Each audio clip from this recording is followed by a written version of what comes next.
وسلم کی مخالفت کے اندر اور رسول اللہ صلی اللہ علیہ وسلم کو قتل کرنے کے لیے جمع ہو گئی تھی، تو اس وقت جب رسول اللہ صلی اللہ علیہ وسلم نکلے تو اللہ فرماتا ہے کہ اس وقت میں نے اپنے محبوب کی مدد کر دی۔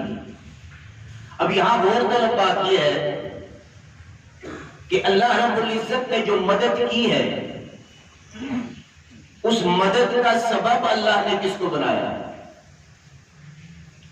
اللہ نے تو مدد کی، لیکن اللہ رب العزت کا ایک اصول ہے کہ پروردگار عالم جب کوئی کام کرتے ہیں اللہ اسباب کا محتاج نہیں، لیکن اللہ کا طریقہ اور سنت یہ ہے کہ اللہ رب العزت اسباب کو پیدا کرتا ہے اور اسباب کے ذریعے سے کام کرتا ہے۔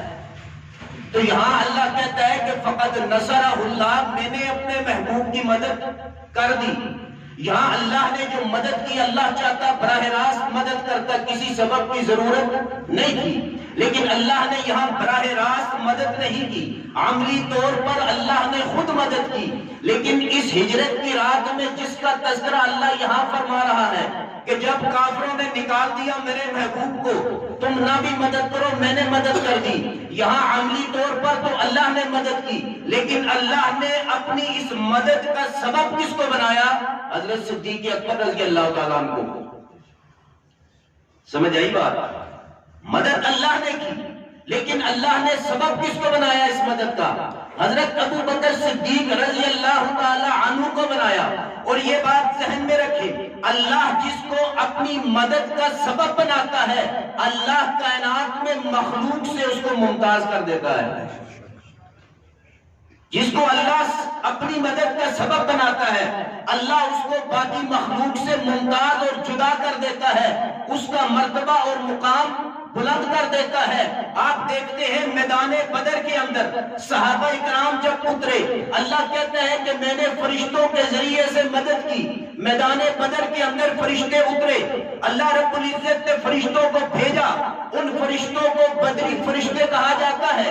جب وہ فرشتے اترے ہیں، مقام بدر میں اترنے سے پہلے ان کی حیثیت کوئی اور تھی، مدد اللہ نے کی، وہاں اللہ نے اس مدد کا سبب فرشتوں کو بنایا۔ جب وہ اللہ کی مدد کا سبب بن گئے، میدان بدر کے اندر اتر گئے، ان فرشتوں کو جو میدان بدر کے اندر اترے تھے اللہ نے تمام فرشتوں سے ممتاز کر دیا۔ بدری فرشتوں کا جو مقام اور عظمت تھی اللہ نے باقی فرشتوں سے بڑھا دیا۔ کیوں بڑھایا؟ وجہ یہ تھی کہ وہ فرشتے اللہ کی مدد کا سبب بنائے گئے،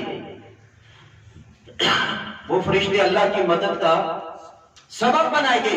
اسی طرح ہجرت کی رات جب اللہ کہتا ہے کہ میں نے اپنے محبوب کی مدد کی، یہاں اللہ نے اپنی مدد کا سبب بنایا حضرت ابو بکر صدیق رضی اللہ تعالیٰ عنہ کو، تو اس طرح حضرت ابو بکر صدیق رضی اللہ تعالیٰ عنہ کی باقی صحابہ میں ممتاز ہو گئی۔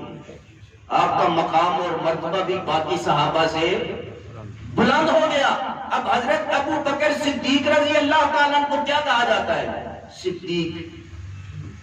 کہ پہلے بھی میں نے کسی جمعے میں آپ کے سامنے یہ بات رکھی تھی، اس کو دوبارہ رکھتا ہوں، اس کو اپنے ذہنوں میں محفوظ کریں، کیونکہ حضرت ابو بکر صدیق رضی اللہ تعالیٰ عنہ کی ذات پر اس دور کے اندر جو اعتراضات کیے جاتے ہیں، جو خرافات کہی جاتی ہیں، اور صحابہ کا جو تصور ہے، جو تصویر اہل ایمان کے دلوں کے اندر ہے، اس کو مسئلہ